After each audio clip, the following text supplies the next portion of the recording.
Pythagorean triplet, ये important,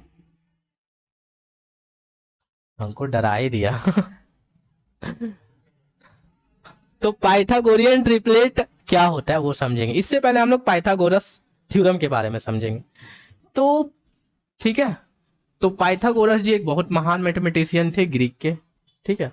तो उन्होंने एक थ्योरम बनाया, उन्होंने दिया हम लोग को एक, तो वो क्या था कि अगर कोई भी राइट एंगल ट्राइंगल है, राइट एंगल ट्राइंगल का मतलब जो एक एंगल 90 डिग्री होता है, तो इसका अपोजिट का जो साइड होता है उसे हाइपोटेनस कहते हैं, ये नीचे वाला बेस और ये, तो वो कहते हैं कि अगर कोई भी कोई भी राइट एंगल ट्राइंगल है, तो ये जो बड़ा वाला साइड का स्क्वायर हो है वो सम ऑफ द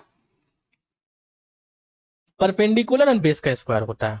मतलब ये बड़ा वाला है तो ये दोनों को मिला के होगा, लेकिन उसका स्क्वायर करके, समझ रहे हो ना। तो यही पाइथागोरस आप कहते हैं। क्या समझा? जैसे कि मान लो एग्जाम्पल में एक ट्राइंगल ले लिए हम इस तरह से, मान लो ये 5 है, ये 4 है और ये 3 है, ठीक है। देखो जब तक पाइथागोरस नहीं जानोगे पाइथागोरियन तुमको आएगा नहीं समझ। तो अब जैसे कि मान लो 5 का स्क्वायर करते तो कितना हो जाएगा 25, अब 4 का स्क्वायर प्लस 3 का स्क्वायर करते तो ये 16 हो जाएगा, प्लस 9 कितना हो जाएगा 25। तो देखो 25 25 है ना, मतलब 5 का स्क्वायर इक्वल टू 4 का स्क्वायर प्लस 3 का स्क्वायर हुआ ना इक्वल। तो 5 क्या है तुम्हारा एच है, ये पी है और ये बेस है, तो एच का स्क्वायर इक्वल टू पी का स्क्वायर प्लस, तो ये होता है पाइथागोरस थ्योरम कि अगर कोई भी राइट एंगल ट्राइंगल है तो हाइपोटेनस का square equal to sum of the perpendicular का स्क्वायर प्लस बेस का स्क्वायर, है ना, sum of the perpendicular base का स्क्वायर हो जाएगा, ये चीज है। और ये जो 3 नंबर आया ना बाबू, 5 4 और, इसे हम लोग कहते हैं पाइथागोरियन ट्रिपलेट। क्या कहते हैं? पाइथागोरियन ट्रिपलेट कहते हैं। क्लियर है? तो ये है पाइथागोरियन ट्रिपलेट, क्योंकि ये सही ये सेटिस्फाई हो रहा है ना। तो अब इसके बारे में तुम स्क्वायर एंड स्क्वायर रूट में क्या पढ़ोगे उसका देखना पड़ेगा।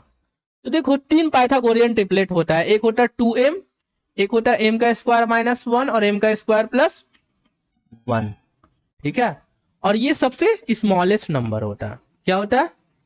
सबसे स्मॉलेस्ट नंबर। अब इसके बाद ये और फिर इसके बाद जैसे कि बोल देगा इसमें कि 1 स्मॉलेस्ट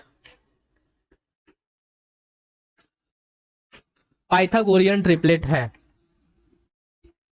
पाइथागोरियन ट्रिपलेट जो है मान लो दिया हुआ है, क्या ले ले हम 6 ले लेते सपोज, तो अदर 2 निकालो।